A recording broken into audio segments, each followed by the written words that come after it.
Semoga pada hari ini kita semua diberikan kesehatan agar presentasi ini dapat berjalan dengan lancar hingga akhir.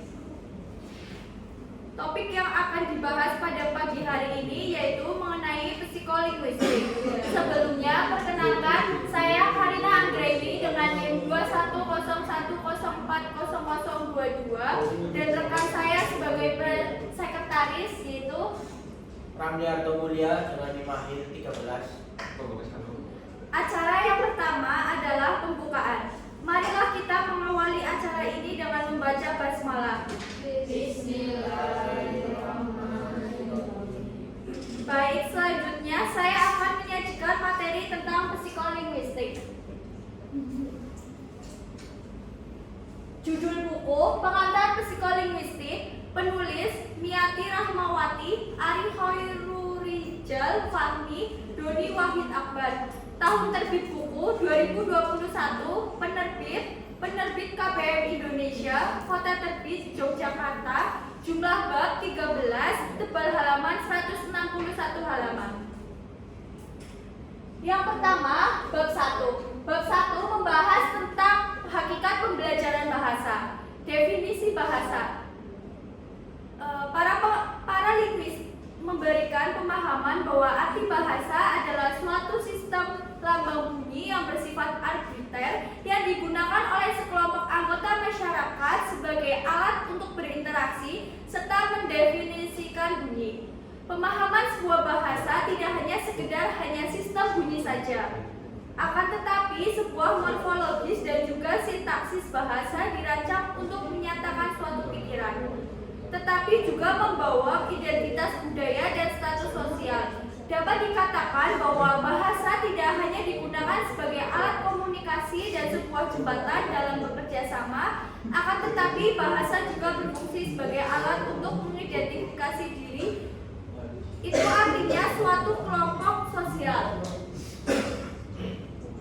Yang kedua, dalam bab 1 ada karakteristik bahasa. Secara etimologi, sebuah karakteristik akar kata bahasa Inggris yaitu karakter yang berarti watak, ciri.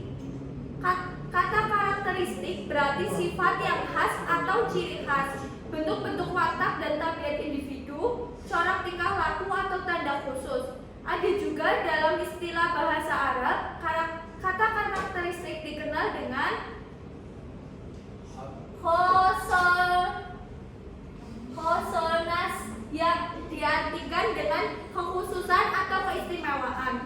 Maka dapat digarisbawahi bahwa karakteristik bahasa Arab adalah bentuk atau watak, ciri khas atau tanda-tanda khusus yang dimiliki oleh bahasa Arab. Selanjutnya bab 2 yaitu hakikat psikolinguistik bahasa. Yang pertama, objek psikolinguistik. Ilmu psikolinguistik secara etimologi, kata psikolinguistik telah terbentuk dari gabungan kata psikologi dan linguistik. Kedua bidang ilmu ini, prosedur dan metodenya sangat berbeda. Linguistik adalah ilmu yang mengkaji tentang struktur bahasa, akan tetapi psikologi mengkaji perilaku berbahasa atau proses berbahasa dan ruang lingkup psikolinguistik. Menurut Saifuddin tahun 2018, objek kajian psikolinguistik secara garis besar terdiri atas 3 hal, antara lain yang pertama, pengerolehan bahasa, kedua, hubungan pengetahuan dan penggunaan bahasa, dan ketiga, produksi dan resepsi bahasa. Yang kedua ada hubungan bahasa dan psikolinguistik. Kita tahu bahwa bahasa merupakan sebuah alat komunikasi yang diperoleh manusia sejak lahir, dan penguasaan sebuah bahasa oleh seorang anak dimulai dengan pemerolehan bahasa pertama yang sering disebut bahasa ibu. Pemerolehan bahasa merupakan sebuah proses yang sangat panjang sejak anak belum mengenal sebuah bahasa sampai fasih berbahasa. Sedangkan pemerolehan bahasa atau akuisisi bahasa disebut juga dengan proses yang berlangsung di dalam otak seseorang ketika anak itu memperoleh bahasa ibunya. Tahap pemerolehan bahasa pertama dibagi menjadi 4 tahap, yaitu pemerolehan bahasa pertama yaitu kompetensi dan performansi, tahap pemerolehan semantik, tahap pemerolehan sintaksis, dan tahap pemerolehan fonologi.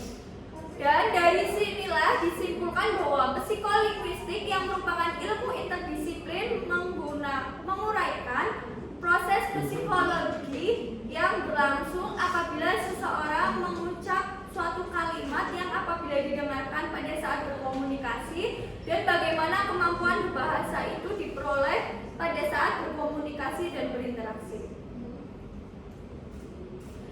Yang C ada manfaat psikolinguistik.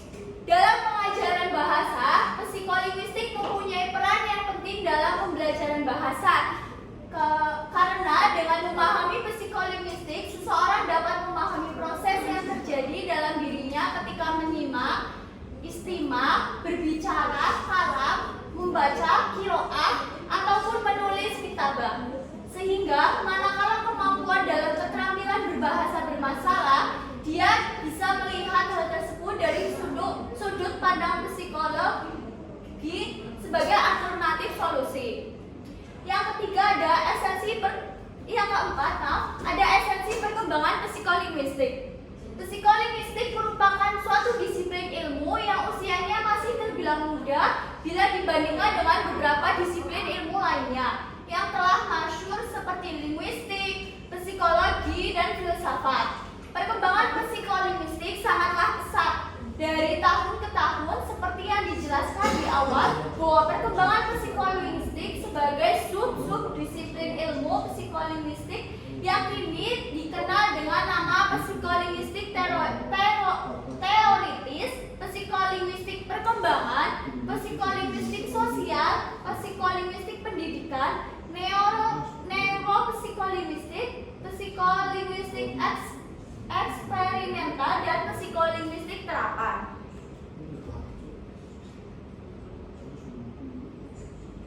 Selanjutnya, dalam perkembangan psikolinguistik memiliki 3 generasi yang dikenal dengan yang pertama ada generasi pertama. Dalam hal ini, pakar psikolinguistik terdapat 3 kelemahan tentang psikolinguistik. Yang pertama adanya sifat reaktif psikolinguistik tentang bahasa. Kedua, psikolinguistik generasi pertama bersifat otomatistik, artinya jumlah pemerolehan bahasa, yaitu kemampuan seseorang dalam membedakan kata dan bentuk itu berbeda. Lalu selanjutnya tokoh gerakan pertama ini adalah Naum B.F. Skinner, dan berpendapat bahwa bahasa adalah suatu runtutan respon terhadap stimulus. Yang kedua adalah psikolinguistik generasi kedua. Psikolinguistik gerakan ini berpendapat bahwa dalam proses berbahasa bukanlah hanya butir-butir saja diperoleh, melainkan kaidah dari sistem kaidah yang diperoleh. Yang ketiga ada psikolinguistik generasi ketiga. Dalam hal ini, pakar psikolinguistik melahirkan psikolinguistik gerakan ketiga dengan beberapa hal, di antaranya yang pertama, orientasi psikolinguistik terletak pada proses yang serempak atas informasi linguistik dan psikologi. Yang kedua, analisis psikolinguistik bukan lagi menentukan kaidah gramatikal dan kaidah semantik, tetapi hubungan diperluas dengan memperhitungkan situasi dan konteks. Yang ketiga, adanya suatu pergeseran dari analisis mengenai proses ujaran yang abstrak ke satu analisis psikologis komunikasi dan pikiran. Bab 3, histori linguistik dan psikolinguistik. Yang pertama adalah definisi linguistik. Linguistik adalah sebuah ilmu yang mempelajari sebuah bahasa. Menurut Saifuddin tahun 2018, ilmu linguistik secara etimologi mempunyai arti dalam bahasa Latin adalah lingua, yang mempunyai arti bahasa. Bila diterjemahkan ke dalam bahasa Inggris adalah linguistik, yang mempunyai arti ilmu bahasa. Dalam hal ini, kamus Indonesia pun mempunyai arti serapan menjadi linguistik dan mempunyai arti yang sama, yaitu ilmu bahasa. Tataran linguistik yang harus dipelajari sebagai berikut. Terdapat 4 tataran yang harus dipelajari. Yang pertama ada sintaksis, yang kedua ada morfologis, yang ketiga ada semantik, dan yang keempat fonologi. Yang kedua ada definisi psikolinguistik. Psikolinguistik biasanya disebut sebagai pendekatan, yaitu gabungan melalui psikologi dan linguistik bagi studi pengetahuan bahasa, bahasa pada pemakainya, perubahan bahasa, dan hal-hal yang berkaitan dengan itu. Yang tidak mudah dicapai atau didekati melalui salah satu dari kedua ilmu tersebut secara terpisah atau sendiri-sendiri. Selanjutnya ada subdisiplin ilmu psikolinguistik. Yang pertama itu ada psikolinguistik teoritis, mengkaji tentang segala hal yang berkaitan dengan teori bahasa. Contohnya pembahasan tentang hakikat berbahasa, ciri-ciri bahasa seorang manusia, teori kompeten dan performansi. Yang kedua ada psikolinguistik perkembangan, mempelajari akan perolehan bahasa. Yang ketiga ada psikolinguistik sosial, mempelajari tentang aspek-aspek sosial bahasa. Lalu yang keempat ada psikolinguistik pendidikan, membahas aspek pendidikan secara umum. Lalu yang kelima ada psikolinguistik neuropsikolinguistik, membahas tentang hubungan bahasa dengan otak manusia. Yang keenam ada psikolinguistik eksperimen, mengkaji tentang eksperimen semua bidang yang melibatkan bahasa dan perilaku berbahasa. Lalu yang terakhir ada psikolinguistik terapan, mengkaji tentang penerapan disiplin psikolinguistik dalam bidang-bidang tertentu. Lalu yang D ada perkembangan psikolinguistik. Dalam perkembangan psikolinguistik memiliki 3 generasi yang dikenal dengan yang pertama ada generasi pertama, yang kedua ada generasi kedua, yang ketiga ada psikolinguistik gerakan ketiga. Dalam psikolinguistik gerakan ketiga ini ada beberapa hal, diantaranya ada orientasi psikolinguistik terletak pada proses yang serempak atas informasi linguistik dan psikologi. Yang kedua ada analisis psikolinguistik, bukan lagi menentukan kaidah gramatika dan kaidah semantik, tetapi hubungan diperluas dengan memperhitungkan situasi dan konteks. Yang ketiga ada adanya pergeseran dari analisis mengenai proses ujaran yang abstrak ke analisis psikologi, komunikasi, dan pikiran. Lalu yang bab keempat, dalam bab 4 ini membahas tentang psikolinguistik dalam pembelajaran bahasa. Yang pertama ada tipe pembelajaran bahasa. Tipe pembelajaran bahasa ini yang pertama ada tipe naturalistik. Tipe ini bersifat alamiah. Yang kedua ada tipe formal. Pada tipe ini pemerolehan sebuah bahasa berlangsung di dalam ruangan kelas. Yang kedua ada hipotesis pembelajaran bahasa. Pada hakikatnya sebuah pemerolehan bahasa telah dicapai oleh para pakar, akan tetapi sampai saat ini belum maksimal pemerolehannya. Di antara hipotesa ini ada 5. Yang pertama ada hipotesa kesamaan bahasa B1 dan B2, bahasa ibu dan bahasa kedua. Yang kedua ada hipotesa kontrastif. Yang ketiga ada hipotesa Krashen. Yang keempat ada hipotesa bahasa antara. Yang kelima ada hipotesa pigenisasi. Lalu yang ketiga ada faktor yang mempengaruhi pembelajaran bahasa kedua. Faktornya di antara lain itu ada faktor komunikasi, faktor sosial, faktor penyajian formal, faktor bahasa pertama, dan faktor lingkungan. Selanjutnya ada sejarah pembelajaran bahasa dan psikolinguistik. Sebuah pembelajaran bahasa sudah ada sejak adanya interaksi antara manusia dan yang lebih, antara masyarakat atau lebih yang memiliki bahasa yang berbeda. Selanjutnya bab 5 ada teori pengajaran psikolinguistik. Yang pertama ada teori linguistik bahasa.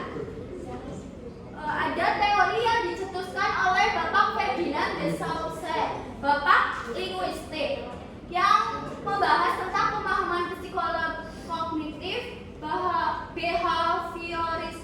aliran pragmatik. Yang kedua ada teori yang dicetuskan oleh Leonard Bloomfield yang pada sejarahnya menganut psikolog behavioristik. Lalu ada teori yang dipelopori oleh John Rupert Firth pada pengajaran psikolog menganut aliran pragmatik. Lalu yang terakhir ada teori yang dicetuskan oleh Noam Chomsky yang menganut akan pemahaman kognitif. Selanjutnya yang kedua ada teori pengajaran psikolinguistik. Ada ragam teori pemodelan fonologi dalam psikolinguistik.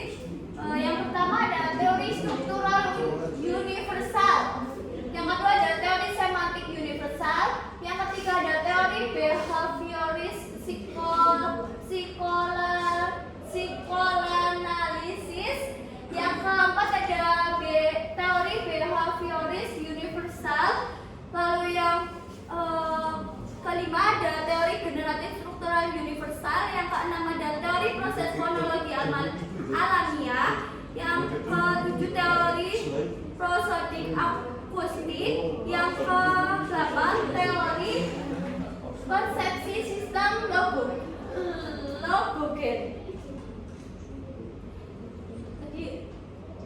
Selanjutnya ada teori keutamaan perolehan leksikon. Lalu selanjutnya ada teori kontras proses. Selanjutnya ada teori pendekatan berorientasi penemuan. Dan yang terakhir ada teori sintesis. Selanjutnya pada bab 6. Pada bab 6 ini pembahasannya yaitu bahasa dan pemerolehan. Tahap-tahap pemerolehan bahasa pada anak. Ada 8 tahap. Yang pertama, tangisan bayi merupakan tahap awal dalam pemerolehan bahasa seseorang. Yang kedua adalah tahap mendengkur yang rata-rata muncul pada usia 6 minggu. Yang ketiga, pada usia 3 bulan, bayi mulai membedakan suara ibunya dengan suara orang lain. Yang keempat, ketika bayi pada berusia 5-12 bulan, bayi masuk tahap babbling atau mengoceh. Yang kelima, anak mulai menghasilkan kata pertama ketika memasuki usia 1 sampai 1,5 tahun. Keenam, pada usia 3 tahun, anak mulai membentuk konstruksi gramatikal secara lebih jelas. Yang ketujuh, pada usia 4 sampai 5 tahun, anak sudah menguasai secara tuntas semua bunyi yang esensial pada perkembangan bahasanya. Kedelapan, pada usia 5 sampai 8 tahun, tahap di mana anak masih mengalami kesulitan dalam memahami kata yang asing pada anak. Itu ada tabelnya. Ada usia dan proses bahasa. Dari usia 0 sampai 3 bulan mendengkur, 4 sampai 20 bulan proses meraba sampai kata tunggal, 21 sampai 36 bulan proses perolehan bahasa, 3 sampai 10 tahun pemurnian bahasa dan kosakata, 11 sampai 14 pemunculan intonasi asing. Lalu ada selanjutnya ada pemerolehan bahasa behavioristik. Behaviorisme menekankan pada proses pemerolehan bahasa pertama dikendalikan oleh diri sendiri yang mana dipengaruhi oleh lingkungan. Oleh karena itu, behaviorisme menggunakan istilah perilaku verbal dan verbal behavior. Yang ketiga ada pemerolehan kognitivistik. Pada dasarnya, lingkungan informal ini lebih banyak berhubungan dengan masalah pemerolehan bahasa. Selanjutnya bab ke-7, teori pemerolehan bahasa. Yang pertama ada makna bahasa manusia. Bahasa adalah alat utama dalam berkomunikasi dan bahasa merupakan suatu daya ekspresi yang informasinya benar. Lalu yang kedua ada teori pemerolehan bahasa. Pada dasarnya mempelajari bahasa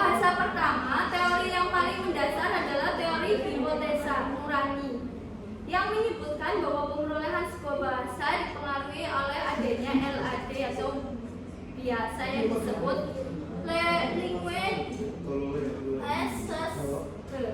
Selain itu, LAD juga mampu memperkirakan struktur bahasa. Selanjutnya yang C, pemerolehan sintaksis. Dalam tradisional tahap pemerolehan sintaksis anak dibagi menjadi 4. Yang pertama masa pralingual, masa di mana berlangsungnya waktu anak 0 sampai 1 tahun. Yang kedua masa kalimat satu kata atau holofrasa, di mana masa ini berlangsung ketika anak berusia 1 sampai 2 tahun. Yang ketiga masa kalimat dengan rangkaian kata singkat, kalimat telegram, di mana masa ini berlangsung waktu anak tuh berusia 2 sampai 3 tahun. Yang keempat, masa konstruksi sederhana dan kompleks yang berlangsung, di mana masa ini berlangsung ketika anak berusia 3 sampai 5 tahun. Selanjutnya dalam perkembangan tata bahasa psikolinguistik terdapat teori pemerolehan bahasa mengenai sintaksis.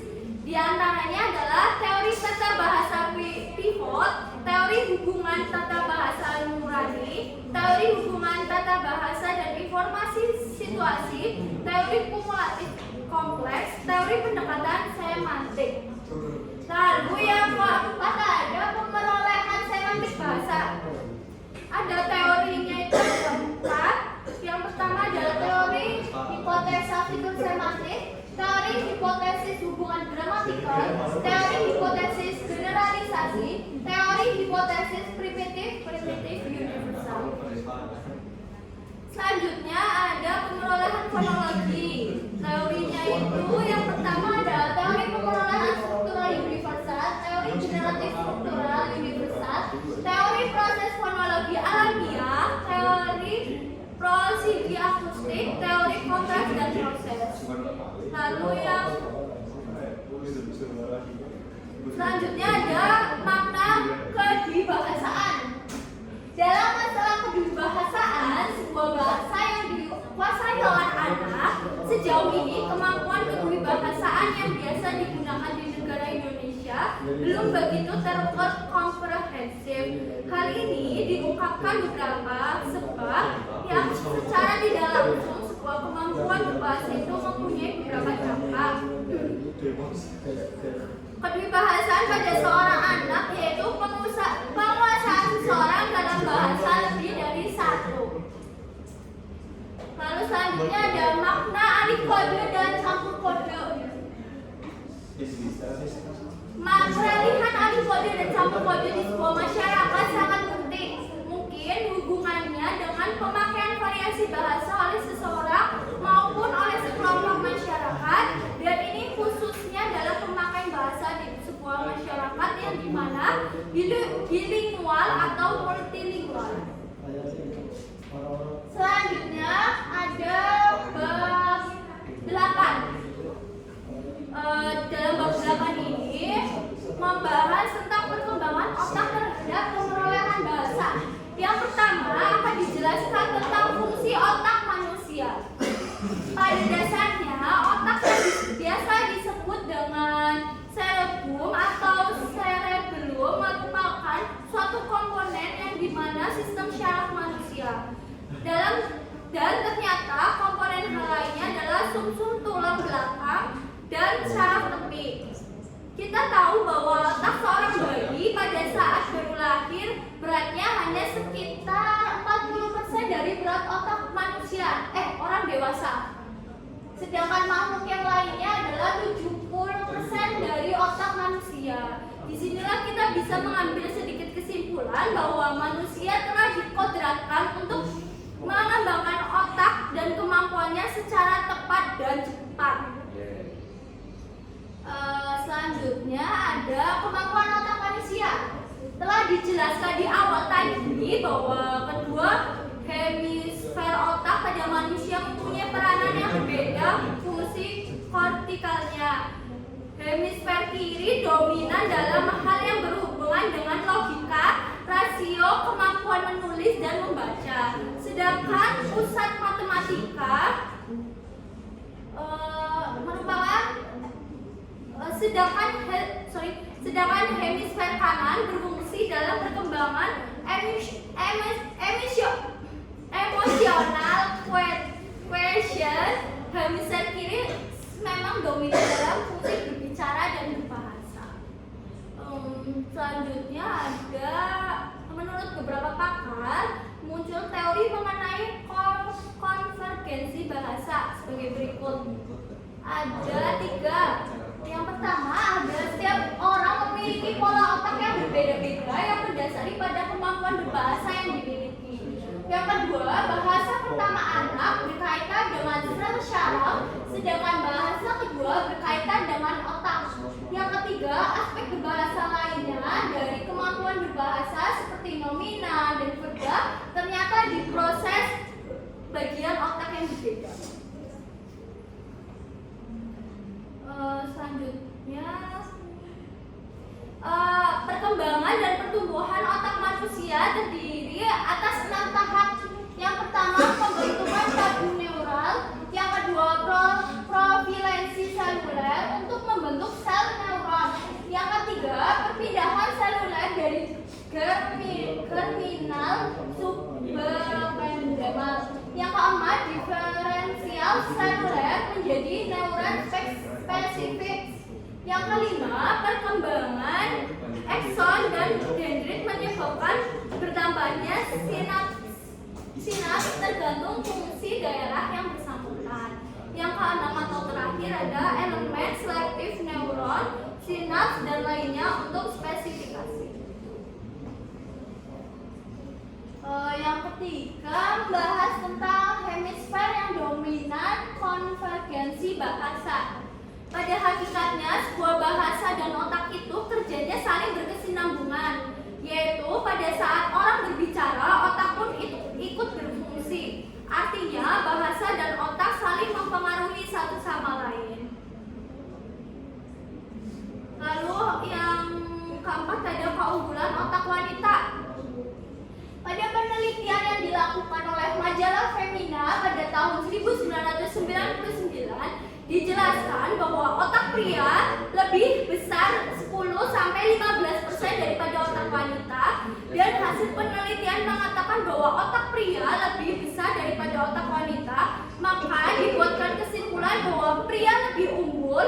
Akan tetapi pada temuan mutakhir di bidang neurologi dibuktikan bahwa otak wanita lebih unggul secara fungsi, dan keunggulannya sebagai berikut.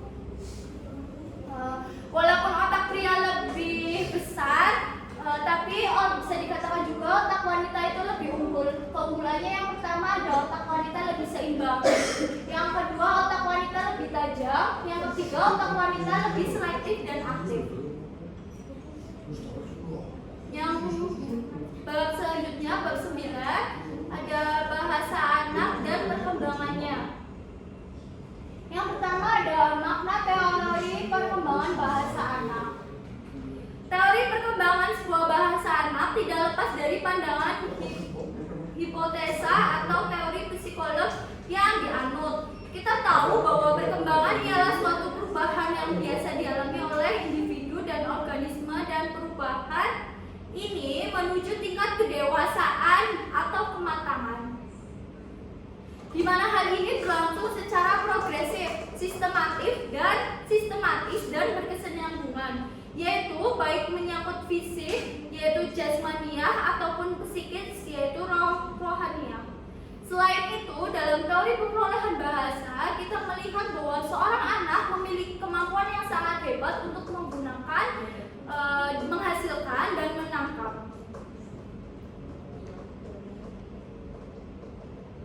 Selanjutnya dijelaskan beberapa teori tentang teori pandangan berbahasa. Di antaranya, 1. Pandangan nativisme berpendapat bahwa pada proses pengulangan bahasa pertama, seorang anak sedikit demi sedikit membuka kemampuan lingualnya secara genetis telah diprogramkan. Pandangan ini diwakilkan oleh Noam Chomsky. Yang kedua ada pandangan behaviorisme. Yang ketiga ada pandangan kognitivisme. Selanjutnya ini ada tabel perkembangan berbicara pada anak sesuai umurnya. Bisa dilihat itu ada fungsi reseptif, fungsi ekspresif. Yang pertama ada bereaksi terhadap suara ketika baru lahir. Dan selanjutnya sampai yang terakhir yaitu usia 4 tahun. Kalimat terdiri dari 4 sampai 5 kata bercerita, menanyakan arti, dan menghitung sampai 20. Lalu bab yang terakhir atau bab 10 ada makna berbahasa, berpikir, dan berbudaya. Makna berpikir dan berbudaya, dalam hal ini muncul pertanyaan, sebenarnya kajian psikolinguistik ada hipotesa yang kontroversial mana yang lebih dahulu, bahasa atau pikiran? Pikiran apa? Pikirkan apa bahasa atau keduanya bersamaan?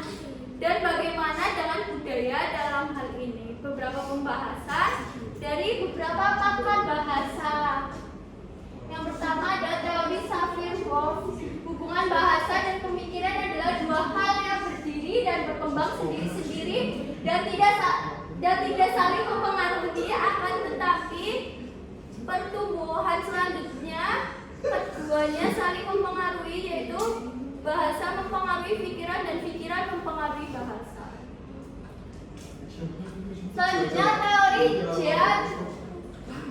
Piaget. Hubungan bahasa dan pikiran adalah pikiranlah yang membentuk bahasa. Tanpa berpikir tidak akan ada bahasa.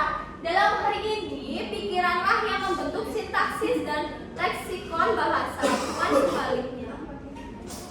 Lalu yang ketiga ada teori Vygotsky. Menurut Vygotsky, pikiran dan kata tidak dipotong dari satu pola. Artinya hal ini terpisah.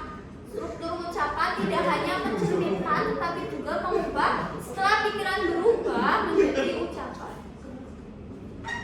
Lalu yang keempat ada teori Noam Chomsky. Menurut Chomsky, bahasa-bahasa yang ada di dunia ini adalah sama karena didasari dari satu sistem yang universal. Lalu yang kelima ada teori Burner. Burner berpendapat bahwa bahasa dan berpikir berkembang dari sumber yang sama. Oleh karena itu, keduanya mempunyai bentuk yang sangat serupa dan saling membantu.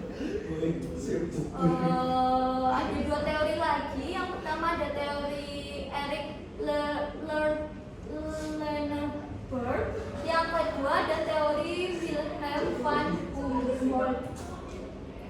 Lalu yang ketiga yaitu proses berbahasa manusia. Dijelaskan sebelumnya bahwa kemampuan manusia untuk memahami bunyi dan menganalisis bunyi ujaran adalah merupakan sebuah proses memproduksi bahasa. Apabila kita telaah tentang proses berbahasa adalah bagaimana seorang mendeskripsikan tentang materi dan kondisi yang terdapat pada mental seseorang, yang mana hal ini digunakan dalam proses berbahasa. Selanjutnya ada beberapa macam memori yang harus kita ketahui bahwa mempelajari bahasa. Diantaranya adalah yang pertama, memori pengalaman merupakan sebuah memori yang berkaitan dengan hal-hal di masa lalu. Apabila makin bermakna dan berkaitan dengan masa lalu, maka akan semakin teringat. Yang kedua, memori konseptual merupakan memori yang biasa dipakai untuk membangun konsep berdasarkan fakta yang masuk. Misalnya apabila seorang anak diperkenalkan akan konsep burung, apabila melihat gambar burung, maka memorinya akan mengingat dan membangun bahwa gambar tersebut bernama burung. Lalu yang ketiga ada memori kata. Adalah sebuah memori sebuah kata yang mengingatkan akan wujud bunyi. Misalnya mengingat nama seseorang. Sekian presentasi dari saya. Apabila ada kesalahan mohon dimaafkan. Silakan saya membuka sesi tanya jawab.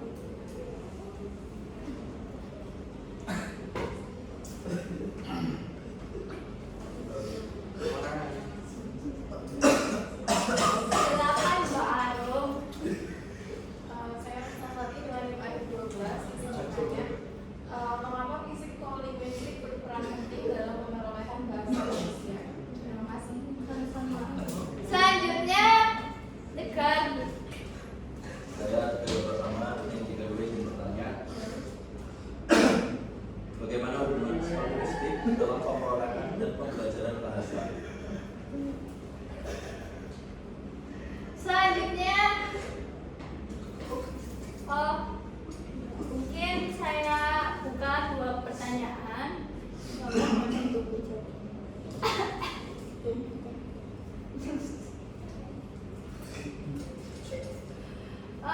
Saya ingin menjawab pertanyaan dari Mbak Arum. Mengapa psikolinguistik berperan penting dalam pengelolaan bahasa Indonesia? Jawabannya, peran psikolinguistik dalam pembelajaran bahasa sangat penting karena dengan memahami psikolinguistik, seseorang yang sudah dewasa dapat memahami proses yang terjadi dalam diri anak-anak yang sedang dalam masa perkembangan awal, seperti bagaimana anak menyimak, berbicara, membaca, ataupun menulis, sehingga manakala kemampuan dalam keterampilan berbahasanya bermasalah, orang dewasa dapat melihat dari sudut pandang psikologi sebagai alternatif solusinya. Bagaimana Mbak? Ya, terima kasih.